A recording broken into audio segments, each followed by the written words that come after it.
बिहार के दंगल में हम राहुल गांधी की वोटर अधिकार यात्रा को भी कवर कर रहे हैं। राहुल गांधी शुक्रवार और शनिवार को कटिहार दौरे पर थे। इस दौरान तेजस्वी यादव भी यात्रा में मौजूद रहे। ऐसे में कटिहार में हमारी सहयोगी अपराजिता ने लोगों से बातचीत की है। आइए सुनते हैं वोटर अधिकार यात्रा और बिहार विधानसभा चुनाव को लेकर जनता की क्या राय है। क्या कारण है? तेजस्वी राहुल गांधी आ रहे हैं, इसलिए खड़े हैं। आप क्या कहना चाहेंगे? मैं सबसे पहले तो टीएनपी के सभी दर्शकों का आभार व्यक्त करता हूं। आप कटिहार जिला के मिर्जाबाड़ी कोर्ट के स्तर पे खड़े हैं। देखिए, सबसे बड़ी मुद्दा जो है, जिस प्रकार से देश के पब्लिक के लिए नागरिकों के साथ जो छल किया है, जो अभी एनडीए की सरकार है सेंट्रल पे, आखिर ऐसा उन्होंने क्यों किया? जो अभी एक नारा आपने सुना ही हो गया पार्लियामेंट में, जिस प्रकार से था वोट चोर गद्दी छोड़। जिस प्रकार से राहुल जी ने एक एक पॉइंट टू पॉइंट उन्होंने बातों को रखा कि आखिर उन्होंने ऐसा गंदा काम क्यों किया, जबकि इतने बड़े पोस्ट में वहां पे 140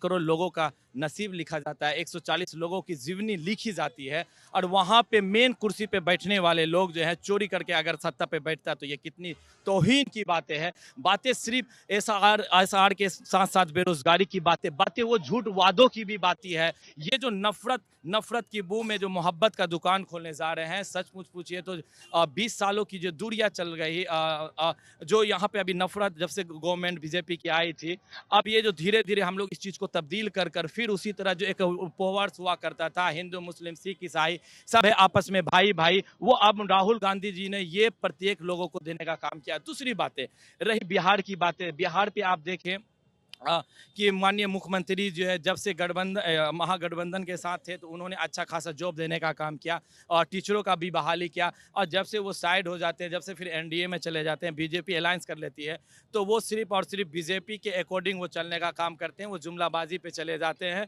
इस चीज़ का भी दुख है। अब युवाओं को युवा की सरकार भी चाहिए। आदरणीय राहुल गांधी, अगर fact if you are going to about the age के बारे में अगर हम देखते हैं तो माननीय प्रधानमंत्री जी का भी बहुत ज़्यादा अब एज हो गया है, और माननीय मुख्यमंत्री बिहार सरकार का भी नीतीश कुमार जी का भी बहुत ज़्यादा एज हो गया है। तो युवाओं को देना चाहिए मौका, और युवा जब आएगा तो ज़रूर है कि मेरे कटिहार में जो जूट मिल पड़ा हुआ उसकी बातें करेगा।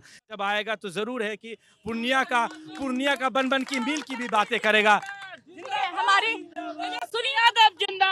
हमारे टीएनपी चैनल के माध्यम से आप कौन से मुद्दे हैं जिसको ज्यादा उठाना चाहेंगे?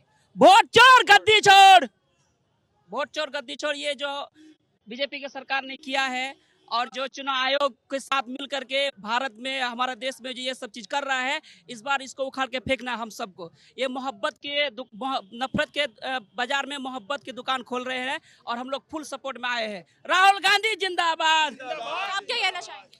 छल कपट और चोरी से जो सरकार बनी है उसको हम लोग बिहार में उखाड़ कर फेंकने का काम करेंगे, और बिहार के साथ साथ पूरे हिंदुस्तान में उठाकर फेंकने का काम करेंगे। वोट चोर गद्दी छोड़। आप कुछ कहना चाहेंगे? जी, मेरा नाम मोहम्मद मुशर्रफ परवेज है और मैं टीएनपी चैनल को बहुत बहुत थैंक यू बोलना चाहता हूं। और ये जो जिस तरह से आप देख सकते हैं, जिस तरह से माहौल है देश में, ये बहुत ही गंदा माहौल चल रहा है। कभी ईवीएम में गड़बड़ी हो जाता है, कभी इसमें गड़बड़ी हो जाता है, तो इस तरह से हम लोग नहीं सहने वाले हैं। तो नरेंद्र मोदी गद्दी छोड़ो। आपका नाम है वोटर लिस्ट में? जी, मेरा नाम वोटर लिस्ट में है, मेरा एज 21 है। तो आपका नाम जब वोटर लिस्ट में है तो फिर किस तरीके की वोट चोरी हो रही है? वहाँ देख सकते हैं कि 22 देखे, घर 22 था। देश एक दूसरे के साथ चलता है, जरूर नहीं है कि बोलने दीजिए। तो 22 नंबर घर या कितना था, न्यूज में देखे थे, उसमें दिखा रहा था कि एक नंबर घर में 52 आदमी था। तो ये सब देख सकते हैं कि कितना गलत हो रहा है। भीड़ का हिस्सा है या वाकई दिक्कत है इस एसआईआर? राहुल गांधी के सपोर्ट में आए हैं हम लोग। हाँ, बिल्कुल दिक्कत है।